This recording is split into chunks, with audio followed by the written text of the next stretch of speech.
It's the amazing Rico Brogna podcast with your host, Evan Roberts. Rico Brogna! Welcome into episode 527 of Rico Brogna. The New York Mets are obviously in a funk. Let's address the funk. Let's dive deep into the funk. Let's find out who we should really blame. Number one, while I would like, and we would all like, the starting pitching to go deeper into games, they don't get that outside of David Peterson. That is not their biggest issue. Is it ideal that Kodai Senga's been struggling? No. Is it ideal that Sean Manaea had a sixth-inning implosion in his last start? Absolutely not. Is it ideal that Clay Holmes is a five-inning starter? No one's saying it is. But clearly the biggest issue is this offense. And to me, it's always been the biggest issue. You go back to when the funk really started in mid to late June. I remember we had that special Rico talking to Carlos Mendoza, and I said to Carlos, because he had said a day earlier, yeah, pitching's a big problem. And I'm like, dude, no, it's not. The biggest problem is the offense. You're not scoring enough runs. And that's been obvious the last few days, but it's also been obvious this entire season. So I want to do a deep dive into these struggles, into who needs to step up. Obviously, some of those names are obvious, but I wanted to go back to last year because last year the Mets had a good offense. Good offense. You finish where they finished in the MLB rankings. You see how many runs they scored per game. It was an acceptably good offensive team. Now, I figured, and I think all of us figured, that with the addition of Juan Soto, amongst other things, this was going to be a better offense. It clearly has not been. They are scoring fewer runs per game. Their rankings are below average in terms of comparing themselves to every other team in Major League Baseball. They haven't been as good. Now, has their starting pitching been good? Absolutely. I mean, you look where they're ranked as a staff. While they're not going deep into games or as deep into games as they did a year ago when, believe it or not, they got the fifth most innings from their starters last year. Imagine that. Fifth most. Obviously, that is not the case. Their starting pitching ERA this season is better than what it was last year. Their bullpen ERA this season is better than what it was last year. And I would certainly argue that their bullpen moving forward should be the strength of this team. So let's go position by position and see where they're not getting production. Let me start with catcher. So last year, the Mets as a group got a collective 222 batting average from their catchers. That ranked 19th in Major League Baseball. Do you know where they are this year? Francisco Alvarez, part of the time, obviously was sent down, had the injury early. Luis Torrens, a little tasting of Hayden Senger. Same exact average, 222. Except instead of being ranked 19th, they're ranked 22nd. When it comes to OPS, last year, the catchers combined for a 651 OPS, 20th in Major League Baseball. This year, it's 618, 24th. It has gone backwards. In terms of home runs, and that is obviously a counting stat, so instead of telling you how many have been hit combined, since we're about 2/3 of the way through the season, I would tell you that last year the Mets ranked 17th in home runs from catchers. This year, they're 27th. So one of the areas in which I think I remember saying this on the Rico, they can't be worse in terms of getting production from catcher. Well, I was wrong. They have been. Their production from that position is worse than it was last year, and last year sucked. Now, one area where they've been better is first base, but it's not statistically that much better than maybe we'd imagine. Last year, first baseman, mostly Pete Alonso, hit 239. This year, it's 255. So improvement, 15th in baseball this year, 19th in baseball last year. OPS, this year it's 833, 7th. Last year, 778, 7th. So a little bit better, same in rankings. Power-wise, it's kind of the same again. Mets are second amongst home runs by first baseman. Last year, they were first. I think the big difference with Pete, and this is where stats don't tell you the story, I'll be fair, is he has been so clutch this year. And the RBIs are greatly improved. 87 RBIs from the position last year. We're almost at that point now. So there's no doubt first base has been an improvement than what we saw last year from Pete, mainly because he's been more clutch. But let's go to second base. Last year, 260 batting average, 7th. This year, 230 batting average, 17th. So whether it's a little bit of McNeil, a little bit of Beatty, a little bit of Acuna, that ain't good. That's a 30-point drop. When it comes to OPS, last year, 711, 8th. Not even that good, but hey, top 10. This year, 651, 21st. They have had a significant drop when it comes to production out of second base. Let's get to shortstop. And look, we all love Francisco Lindor, and I think we figured it was going to be tough to match a year ago when he was an MVP candidate. Batting average from shortstop, 276. This year, 247. Sixth in the league last year, 18th in the league this year. OPS, 849 a year ago. Third, this year, 735, 13th. The power numbers are there. Most home runs among shortstops this year, second most last year. So the power's there, but the average has taken a big dip. The OPS has taken a big dip. And that's where you point at Lindor and say, look, they've lost production out of catcher. They've lost production out of second base. But what about you? You're the same guy. You need to be better. And that's obvious. He's had a very streaky season, unlike last year where the bad streak was early and then he picked it up and had the MVP second half. It's kind of been the opposite this year. Now I present to you, no surprise, the biggest drop of production they've gotten from a position, and that's third base. It's why I've said it before. Many have said it before. Mark Vientos, in a lot of ways, may be their most important player in terms of changing the fortunes of this team, and B, their biggest disappointment. Last year, from the third base position, which didn't even feature him for the first 2 months as he was toiling in AAA, fourth in batting average, 261. This year, 28th in batting average, 220. 28th! That's Yankee territory. When it comes to OPS, last year, 775, third best in baseball. This year, 662, 20th in baseball. And when it comes to pop, second most home runs last year. This year, ninth most home runs. Not the worst, but clearly a major drop when it comes to average and OPS from the third base position. Now, where they've seen improvement is in the outfield, because what I just gave you is a collective drop all the way around outside of first base. A significant drop at catcher, a significant drop at second base, a significant drop at shortstop with the same guy, and a monstrous drop at third base. Left field, all the way around, as much as Nimmo has struggled recently, they are up. They're up in batting average, 17th last year at 239, 11th this year at 259. OPS last year, 725, 14th. This year, 777, 8th. And the fifth most home runs from left field. So a clean sweep in terms of production in left field. Let me get to center field, because that's another area where it is third base-esque in terms of the drop. And that's amazing, because last year, we're talking about Harrison Bader and Tyrone Taylor. It's not like the Mets had Willie Mays in center field. In center field, they were 19th in batting average, 18th in OPS, 14th in home runs. You want to know where they are this year? 29th in batting average, 209. 209. 29th. There are 30 teams in baseball, in case you forgot. When it comes to OPS, 29th, 590, 590.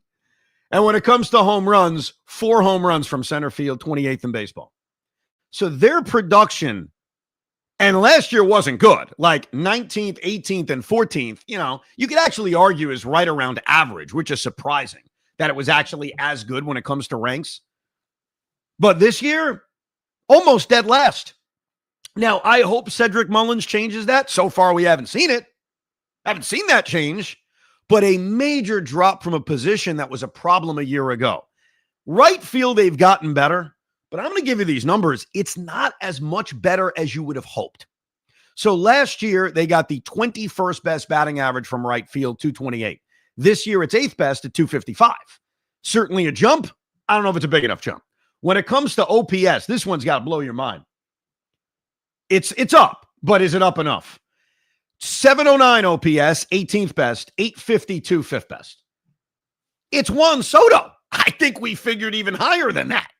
And then when it comes to home runs, they got the 26th most home runs. This year, it's the third most home runs. They've already hit significantly more home runs from right field this year than they did last year. So major jump from mostly Starling Marte to Juan Soto. DH, they've also seen a jump. Team batting average last year at DH, 228, 21st. This year, 255, 8th. OPS, 727, 15th. This year, 763, 12th. So jump from DH, jump from right field, jump from left field, jump from first base. The rest of it has not been just going backwards.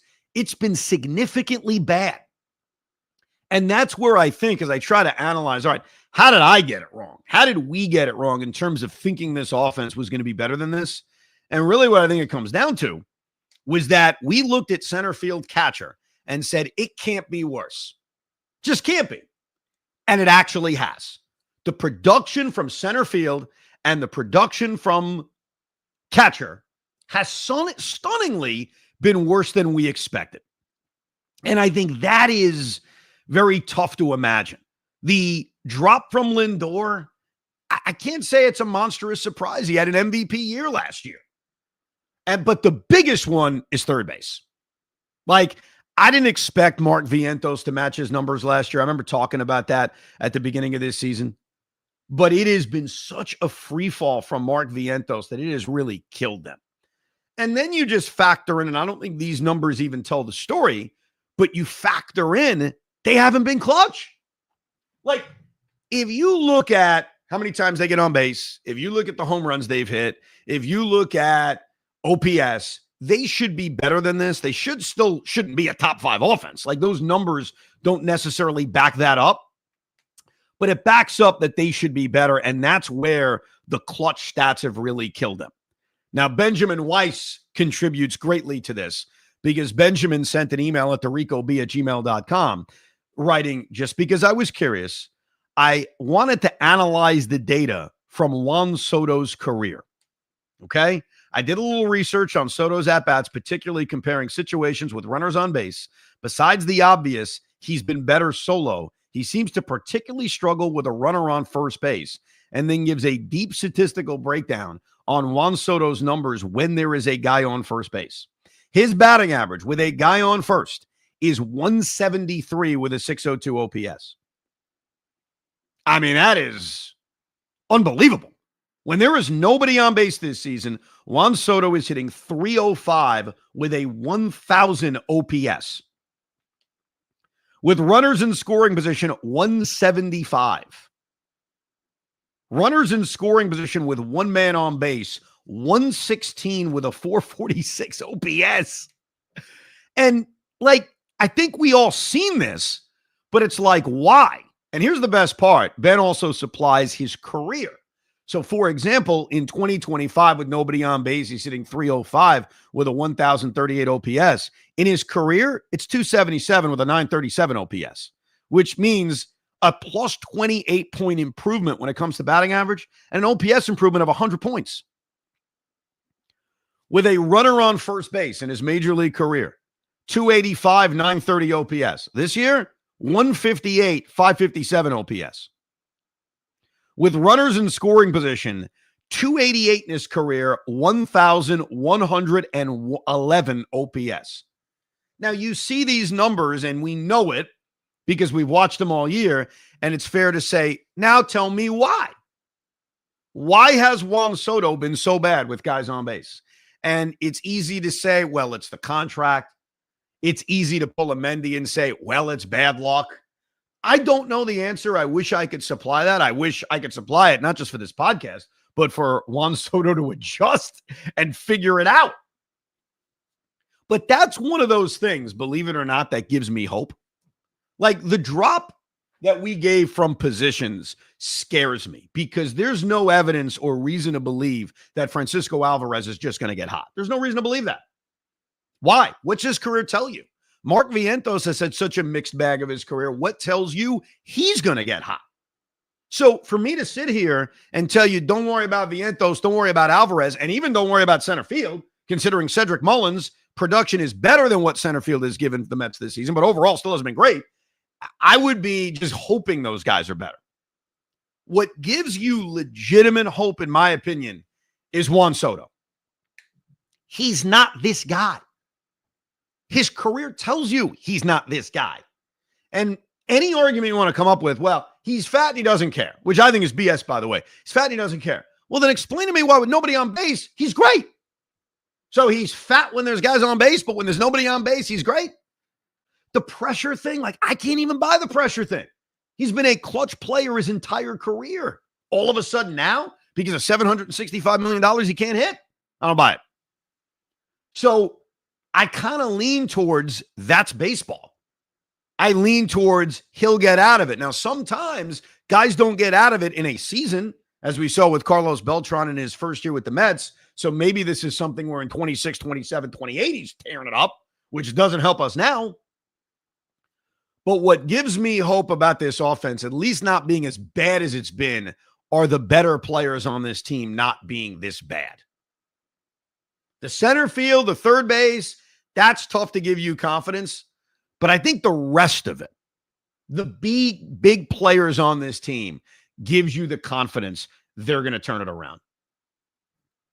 That's how I view it. And that's why, as I sit here, hoping the season turns around, hoping that this isn't a complete disaster that we're comparing to 07 and 08, that I have hope it will change. But the starting pitching, which has gotten such a beating, I feel better about. And I'll tell you why I feel better about the starting pitching, despite nobody going deep into a game besides David Peterson. Number one, I have reason to believe that Kodai Senga is going to be fine. I have a reason to believe it because that's what his career has shown us. Now, can I rely on him every 5 days? No, he needs extra days. Is there a chance he's going to go down with an injury? Absolutely. But for the most part, his career has shown us that when he pitches, he's effective. Sean Manaea, he's been really good since he's come back from the IL, sans the one inning in his last start. So I feel good about Manaea. I feel good about Senga. I feel good about Peterson. And I also think that despite a 16-game stretch the Mets have coming up, where it's really tough to overwork your bullpen because you don't have an off day, their bullpen is so deep that while it's not always going to be perfect, like we saw with Tyler Rogers the other day, it is the strength of this team. It kind of reminds me of 06. Now, I shudder to say 2006 because before this season started, and Dan, who's a great contributor to the Rico, has brought this up in emails over and over again. He says, remember when you guys compared this offense to 06? Embarrassing. It's embarrassing that we did that because this offense ain't 2006. 2006 is probably the best Mets offense they've ever had, despite the way it ended against Jeff Suppan. And we're anointing this offense. How about you go out and do it, which they haven't done. But where the 06 comp works is no length from your starting pitchers, which eventually was the case once guys were hurt come postseason time, and a great bullpen. Chad Bradford and Pedro Feliciano and even Guillermo Mota to the end, Billy Wagner, Aaron Heilman. That was a good bullpen. And I'd argue this bullpen is better. So while the starting pitching isn't great necessarily, that's not my biggest worry. It really isn't. And I also believe that the Sproat and the McLean holdup is probably more to do with waiting for the 16-game stretch where they have no off days and probably manipulating the whole rookie status. They can maintain rookie status. Here's how I understand the rule. With less than 45 days of service time on the major league roster, which I guess you could eclipse that next week, but also throwing less than 50 innings. Well, let's do some math. If you call one of these guys up or both of these guys up, let's say next week, which would give you about 40 games left in the season, you're probably talking about 7 starts. How do you maintain remaining under 50 innings in 7 starts? Well, pretty easy. Don't go 7 innings every start. So that makes it a lock. If you're at 10 starts, there's a good chance you're going to get to 50 innings. If you're at 8 starts, there's more of a chance because all you got to do is go 6 2/3, which I shouldn't say all you have to do. That seems impossible with this team. So I do think, without the Mets ever admitting it, that maybe maintaining rookie status has something to do with the holdup. Or, more likely, they are waiting for this stretch of games where they play every day. Because it's not just Kodai Senga who benefits from extra rest. We've seen it from everybody. David Peterson benefits, Clay Holmes benefits, Frankie Montas benefits from not pitching. And these kids will benefit from getting extra days. I'll tell you what's also frustrating me. Not frustrating, that's probably not the right word. Intriguing me in a way that allows me to say, why? We are all talking about Nolan McLean. He deserves to be here. We're all talking about Brandon Sproat. He deserves to be here. And I think they will be here soon. But the talk of the minor leagues is Jonah Tom. And there's a part of me intrigued by seeing him too. Now, what role would it be? I think with Tong, it would be out of the bullpen just to kind of wet his whistle on the major league level. But the Met bullpen right now is so deep, there's no room for him. But I think one way to attack this, and I don't think it'll be Jonah Tong. Obviously, with him still being in Double-A, they want to give him more time to marinate and get ready. But one way you could approach this is have one of these kids up here as the cleanup guy for Montas or Holmes when they only go 3 or 4 innings. We heard Carlos Mendoza talk about Montas being the opener or being the bulk guy for an opener on Saturday's game against Milwaukee. Well, how about you start Frankie Montas, and after 3 good innings, you pull his ass out and you go to Brandon Sproat, or vice versa. Now, that last game before the All-Star break, I know the Mets lost and it was heartbreaking. They lost because their offense. Let's just keep that in mind, okay? Let's not forget. They didn't lose because Shaw Manaea gave up a game-winning hit, though they sort of did. They lost because their offense was LD. And you know what I mean. I like the tag team effort.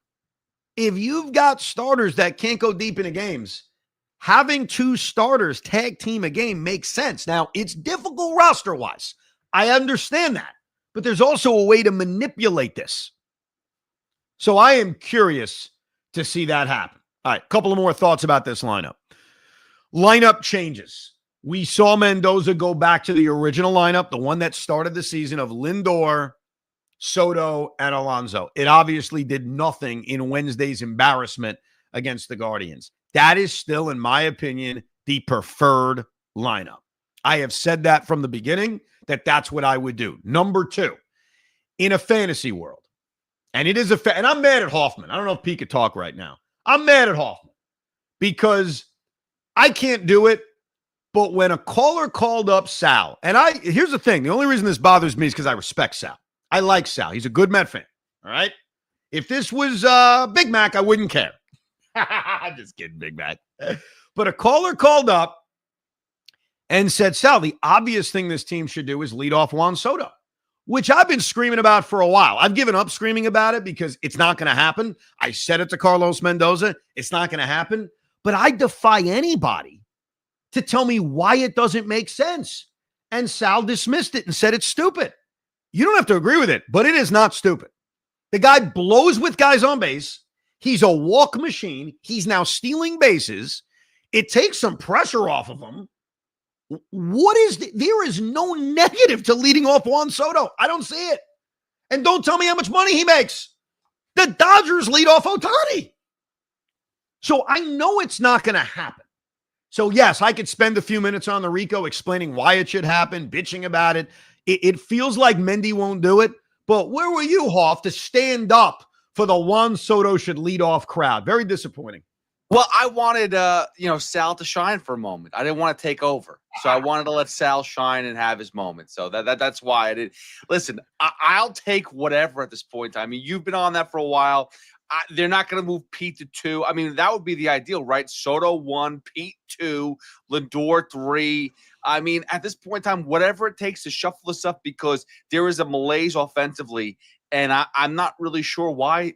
I heard all the numbers you just gave, but really, there's something else going on that they're just not motivated to focus as much as normal. I don't think it's motivation. I think it's easy when an offense is struggling to say they don't care, they're not motivated. I don't think it's any of that. It's just a struggle. Pete Alonso made this comment when we had him on a few weeks ago, because at the end of the interview, I busted his balls a little bit and said, can you hit a couple of home runs? You're in a home run slump. Yeah. And he said something very simple, and it's so true. He's like, baseball's hard. Okay? Hit that slider that looks like it's a strike and die. It's a hard sport. And I know it is, because God knows I can't do it. I can't hit a ball. So I think sometimes, as much as we complain about it, and I'm not going to stop complaining about it because, look, we're fans. We expect better results. Steve Cohen expects better results. But sometimes the answer is as simple as baseball's hard and guys are slumping more than they're not motivated. I think they're motivated. I just think they are struggling as a unit right now. Do you believe in the get rid of Eric Chavez to change things up? I have no problem with it. I mean, if they announced that, now they didn't during the off day, but if they announced that, I'd say, sure, why not? You got to try something to get this offense going. The problem is, I remember when they fired Chili Davis back in 2021, the whole Donnie Diesel thing, and they brought in Hugh Quagglebaum. It mostly doesn't do anything. So I'm not going to argue with people that they shouldn't, because I understand, hey, you got to try something, but I don't necessarily think it's going to work magic. I'm also not against changing the lineup. We've received a few emails saying you got to keep with the same lineup. Look, Mendy has kept with the same lineup a lot, but I think if he's going to change it, you do have to do something really different. And the thing that makes the most sense is leading off Soto. Like, if you believe the pressure is getting to him, I think leading off takes the pressure off. Like, bro, just get on base. And he does a really good job of doing that. Go steal some bases. He's done a really good job of doing that, a career high. Just go do your thing. So I do it, and it doesn't seem like they're open to it. But that would be the change I would make. I'd lead off Juan Soto, whether it's Lindor or Alonso batting second. That's fine. I'm not going to scream about either. But I like those three guys batting in the first inning. I've said that all year long. So I didn't like Marte leading off or Nimmo leading off. Like, to me, it's those three guys, and shuffling those three up, I think, make a lot of sense. But it's going to be a test with the Milwaukee Brewers, and it's always a test with the Atlanta Braves because they're a pain in the ass. One advantage the Mets have in this weekend series is that they should have a fresh bullpen that they could unleash because they have an off day on Monday. But they got to get it going because it's getting scary right now. Thankfully, the Pittsburgh Pirates took care of business against the Reds on a Thursday night so that their lead for that last playoff spot is 4 games, but it's getting dicey. They got to string some wins together. Yeah, thanks to Paul Skeen's future Met, maybe, and maybe that's a possibility. Listen, really quickly before you run, I have a serious question for you.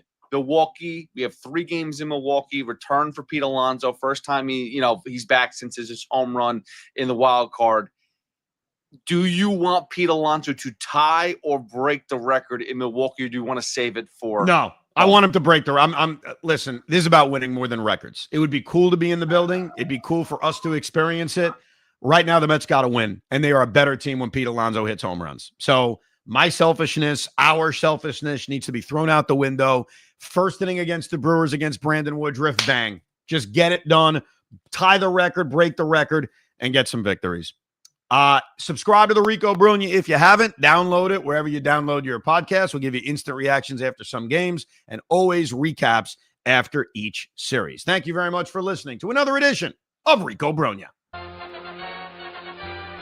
We hope you enjoyed this episode of the Rico Brogna podcast. It's amazing, isn't it? Make sure you download it now to keep it on you at all times.